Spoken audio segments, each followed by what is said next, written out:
শক, হুন, পাঠান, মোগল, ফার্সি, পর্তুগাল এবং ইংরেজরা যদি বিদেশি হয় তবে অবশ্যই ইউরেশিয়ান যাযাবর তথা এই আর্যরাও বিদেশি।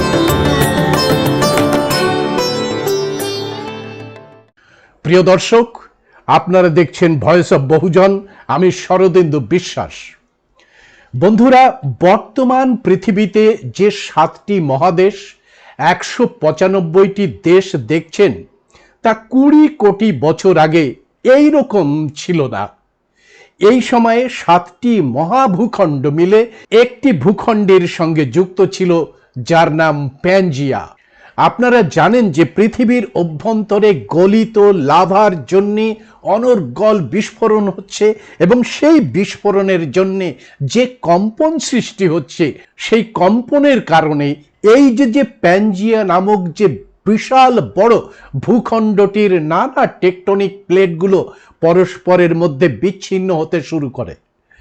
আমাদের দেশ বর্তমান ভারত তা আফ্রিকা মহাদেশের টেকটনিক প্লেট থেকে বিবর্তিত হতে হতে লাউরেশিয়াতে এসে ধাক্কা খায় এবং এশিয়া মহাদেশের সঙ্গে যুক্ত হয়ে যায়। এই সত্য আবিষ্কার করেছেন ভূবিজ্ঞানী অ্যালফ্রেড ওয়েগনার। 40 লক্ষ বছর আগে আফ্রিকার কেনিয়া, উত্তর তানজানিয়ার লাতলি পাহাড়ে আগ্নেয় ছাইয়ের মধ্যে মনুষ্যেতর জীবের পায়ের ছাপ প্রমাণ করে যে এই অঞ্চল থেকেই হোমোসেপিয়েন্সের বিবর্তন শুরু হয়েছিল। প্রায় 1,35,000 বছর আগে এই মানবেতর প্রাণীগুলি খাদ্যের অন্বেষণে পৃথিবীর চারিদিকে ছড়িয়ে পড়তে শুরু করে।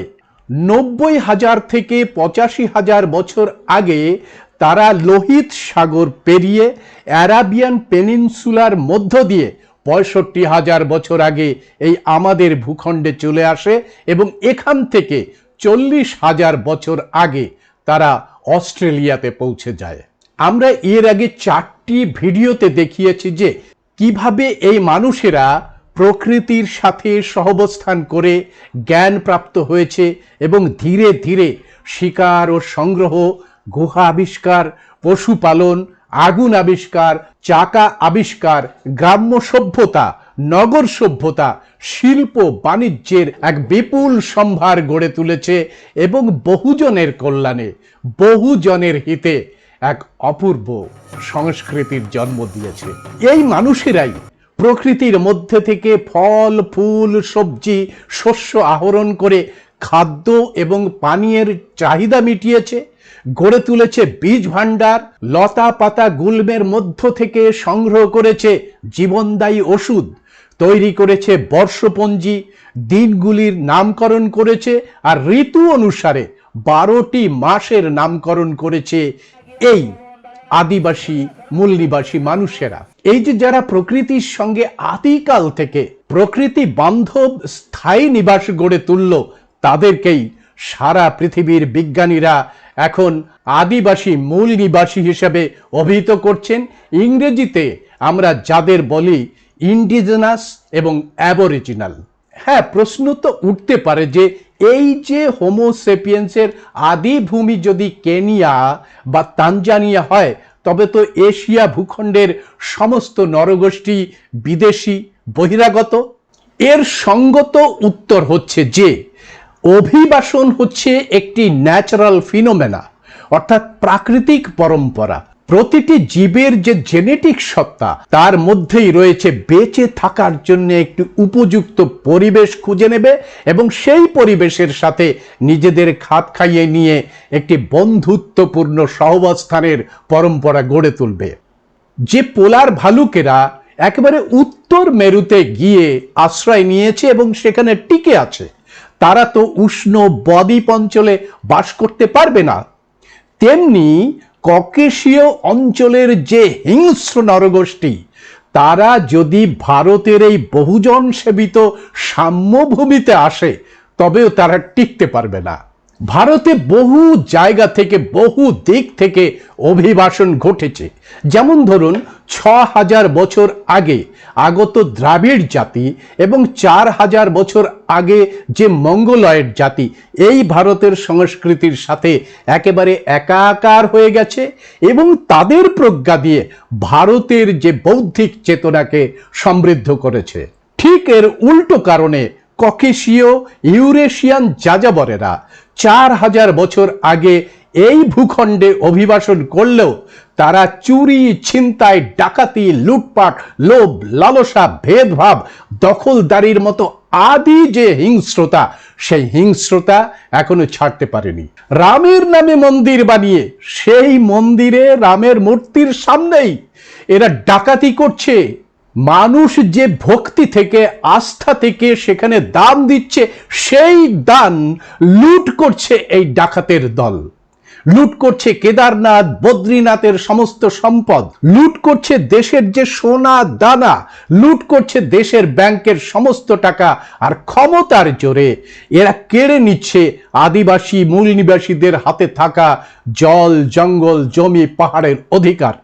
স্বাধীন ভারতের, সার্বভৌম ভারতের একটি কল্যাণকার সংবিধান থাকলেও এরা অপরাধ প্রবণ জৈবিক তাড়না থেকেই সেই সংবিধান অমান্য করে ভারতের সাথে বেইমানি করছে, ভারতের সাথে প্রতারণা করছে এবং ভারত বিদ্বেষী একটি শক্তি হিসাবে ধীরে ধীরে তারা মহাশক্তিধর হয়ে ওঠার চেষ্টা করছে। আপনারা প্রশ্ন করবেন, তবে কি এই যে ইউরেশিয়ান যাযাবরেরা বিদেশি? বন্ধুরা, কোল, চণ্ডাল, নাগ, নন্দ, মৌরিয়া, সুনগ বংশের রাজত্বকালে এই মেষপালক যাযাবরদের কোনো অস্তিত্ব ছিল না। এরা দৌত ক্রিয়ায় পটু থাকার কারণে জনপুঞ্জের মধ্যে লুকিয়ে থাকার যে বিদ্যায় দড় হয়ে ওঠে, ধরা পড়ে যাওয়ার ভয়ে নিজেদের ভাষা পর্যন্ত ভুলে যায়। একটা সুদীর্ঘ কাল পর্যন্ত এরা পরগাছায়া জীবন যাপনে অভ্যস্ত হয়ে ওঠে। সারা পৃথিবী জুড়ে যখন ইসলামিক অভ্যুত্থানের সময় এরা শক, হুন, পাঠান, মোগলদের ডেকে এনে এই দেশের যে বৌদ্ধিক সভ্যতা, সেই সভ্যতাকে ধ্বংস করে দেয় এবং মুসলিম হারেমের সঙ্গে দহরম মহরম পাতিয়ে মুসলমান শাসকদের আস্থাভাজন হয়ে ওঠে। খেয়াল করবেন, জনপুঞ্জের মধ্যে মিশে থাকার কারণে এরা জেনে গেছে যে বহুজন সেবিত এই দেশের জনগণের মধ্যে যে কটি বর্গ আছে, সেই বর্গের মধ্যে বামন বা দার্শনিক বা পুরোহিতকে সর্বোচ্চ মর্যাদা দেওয়া হয়। পুরোহিত মানে পুরো ভাগের থেকে যিনি লোকহিতে কাজ করেন, কল্যাণে কাজ করেন। এরা বামন শব্দটাকে হাইজ্যাক করে নিজেদের পরিচয়ের সঙ্গে জুড়ে দেয় এবং মুসলমান শাসকদের কাছ থেকে ব্রাহ্মণ বর্গের মর্যাদা লাভ করে। কিন্তু আরবীয় পণ্ডিতদের কাছে এই চালাকি ধরা পড়ে যায়।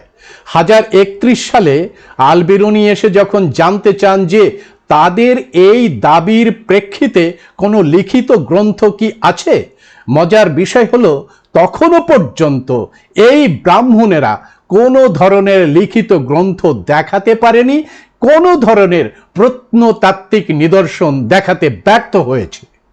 1464 সালের পর থেকে মুসলমান শাসকদের বদান্যতায় এরা একটু আধটু লেখাপড়ার জগতে ঢুকেছে, টোল খোলা হয়েছে, কিন্তু নিরক্ষর জাতি তো কোন ভাষায় লিখবে, কোন আখরে লিখবে, তাই শুনে শুনে মুখস্থ রাখার বিষয়টি চালু হয় আর একেই এরা শ্রুতি এবং স্মৃতি হিসাবে আখ্যায়িত করে। এরপরে দেশীয় পণ্ডিতদের দিয়ে দেশীয় ভাষায় শুরু হয়ে যায় লেখালেখি। অধ্যাপক শ্রীকুমার বন্দ্যোপাধ্যায় এই যুগটিকে দারুণভাবে উল্লেখ করেছে। দেখুন এটি, তিনি বাংলা সাহিত্যে বিকাশের ধারা গ্রন্থে লিখেছেন, সুদীর্ঘ সময় ছিল ধ্বংসের যুগ, অনুকরণের কাল, প্রাচীন দেশীয় শব্দ, লিপি, ভাষা আত্মসাৎ করার অন্ধকার যুগ। অর্থাৎ মূলত এ দেশের ভাষা, শব্দ সম্ভার, সাহিত্য রচনা রীতি এবং লেখকদের আশ্রয় করেই বিজয়ী আর্যরা নিজেদের প্রয়োজনে সিদ্ধিমূলক বৈদিক রচনা করে নিয়েছিল। বেদ বা বৈদিক সাহিত্য তাই মূলত ঔপনিবেশিক সংবিধান, বিজয়ী আর্যদের গৌরব গাথা এবং তাদের স্বার্থে রক্ষার চূড়ান্ত নিয়ম পদ্ধতির দলিল। এই যে লেখালেখির কাজ শুরু হলো, এই লেখালেখির কাজ শিখেই এরা একটি বিজয়ী জাতি হিসেবে নিজেদের ঘোষণা করলো। মুসলমান শাসকদের মতোই তারা বিদেশ থেকে এসেছে এবং বিদেশ থেকে এসে এই দেশের জনগণকে পরাজিত করেছে, এই দেশের মূল নিবাসীদের গোলাম বানিয়েছে, এই তত্ত্ব প্রকাশ করতে শুরু করলো। মুসলিম পিরিয়ডে ইউরেশিয়ান যে বেদ রচিত হলো, লেখার সময় এরা গর্বের সাথে উল্লেখ করলো যে এরা বিদেশি বহিরাগত।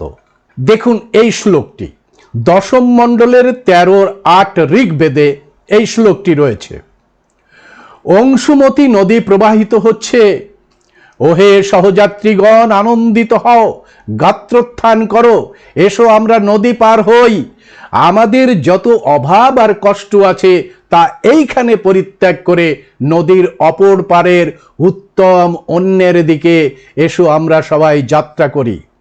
আবার এটি দেখুন, যে সকল দেবতা অতি দূর দেশ হতে এসে মনুষ্যদের সাথে দূরত্ব বজায় রাখেন, যারা বিবর্ষণের পুত্র মনুর সন্তানদের প্রতি অতি সন্তুষ্ট হয়ে তাদের আশ্রয় দান করেন, যারা যজাতির যজ্ঞে অধিষ্ঠান করেন, তারা আমাদের মঙ্গল করুন। এটা লেখা আছে ঋগ্বেদের দশম মণ্ডলের 63 শ্লোকে। ঋগ্বেদের দশম মণ্ডলে সরমা নামে একটি চরিত্র আছে। সেই চরিত্রের মধ্যে দিয়েও বলা হয়েছে যে এই যে ইন্দ্র এবং আর্য জাতি তারা বহু দূর দেশ থেকে বিদেশ থেকে এসেছে এবং এই সরমা ইন্দ্রের হয়ে পণিদের কাছে অর্থাৎ এই দেশের মানুষদের কাছে দৌত করতে এসেছে এবং সে জানাচ্ছে যে ইন্দ্র ভয়ঙ্কর শক্তিশালী, সুতরাং ইন্দ্রের বিষয়টি তোমরা মেনে নাও এবং ইন্দ্র যেটি যেটি চায় সেগুলো তোমরা দাও, তাহলে যুদ্ধ হবে না। এই কথাটি আপনারা পেয়ে যাবেন দশম মণ্ডলের 108 শ্লোকে। আপনারা পেয়ে যাবেন পুরো এই যে পণি এবং সরমার সঙ্গে যে কথোপকথন হয়েছে সেই কথোপকথন আপনারা পেয়ে যাবেন। বাবা সাহেব ডক্টর আম্বেদকর তার যে কমপ্লিট ওয়ার্কস তার মধ্যে বাল গঙ্গাধর তিলকের গ্রন্থের তিনি রেফারেন্স দিয়েছেন। সেখানে তিনি দেখিয়েছেন যে বাল গঙ্গাধর তিলক বলছেন আর্যরা যেখানে ছিল তার ভৌগোলিক বর্ণনা করে বলছেন তার যে গাছপালা, শ্বেত ভালুক এবং প্রাকৃতিক যে অবস্থা উল্লেখ করে জানিয়েছে যে এই যে আর্যদের আদি বাসভূমি ছিল উত্তর মেরুতে। আপনারা জানেন রাহুল সংকৃত্তায়ন তার ভোলগা থেকে গঙ্গার যে ছোট গল্পগুলি লিখেছেন সেখানে তিনি জানিয়েছেন যে আর্যদের আদি নিবাস ছিল ভোলগার পাড়ে, আর সেই ভোলগার পাড়ের থেকে তারা ধীরে ধীরে ইরানের মধ্যে দিয়ে এই ভারত ভূখণ্ডে চলে আসে। আপনারা বিখ্যাত জার্মান ভাষা বিজ্ঞানী ম্যাক্স মুলারের কথা আপনারা জানেন। ম্যাক্স মুলার বলেন যে এই যে আর্যরা আনুমানিক খ্রিস্টপূর্ব 1500 বছর আগে এই ভূখণ্ডে প্রবেশ করে। ম্যাক্স মুলারের এই যে ধারণার সাথে অনেকটাই মিলে যায় মাধব গ্যাডগিল যে ডিএনএ রিপোর্ট প্রকাশ করেছেন এবং সম্প্রতি রাখিগড়ির যে ডিএনএ রিপোর্ট প্রকাশিত হয়েছে তা ম্যাক্স মুলারের এই ধারণার সঙ্গে মিলে যায়। রাখিগড়ি ডিএনএ রিপোর্টে পরিষ্কার করে বলে দেওয়া হয়েছে যে ডিএনএ রাখিগড়িতে পাওয়া গেছে সেই ডিএনএর সাথে আর্যদের ডিএনএর কোনো ধরনের সম্পর্ক নেই। প্রকৃতপক্ষে এই যে সিন্ধু ঘাটিতে যে সভ্যতা গড়ে উঠেছিল সেটি একটি বুদ্ধ সভ্যতা। যে স্তূপগুলো ওখানে ছিল সেগুলো বুদ্ধ বিচারধারার স্তূপ। সেইগুলো খনন করতে করতে ওইখানে এই রাখিগড়ি এবং সিন্ধু ঘাটির সন্ধান পেয়ে যায় প্রত্নতাত্ত্বিক বিজ্ঞানীরা। অর্থাৎ বন্ধুরা, বিশ্ববিখ্যাত নৃতাত্ত্বিক, প্রত্নতাত্ত্বিক, ভাষাবিজ্ঞানী, ডিএনএ গবেষক এবং কার্বন ডেটিং অনুসারে এই যে ইউরেশিয়ান যাযাবর যারা এখন ব্রাহ্মণ নামে দারুণভাবে গর্ব করে, তারা আসলে বিদেশি।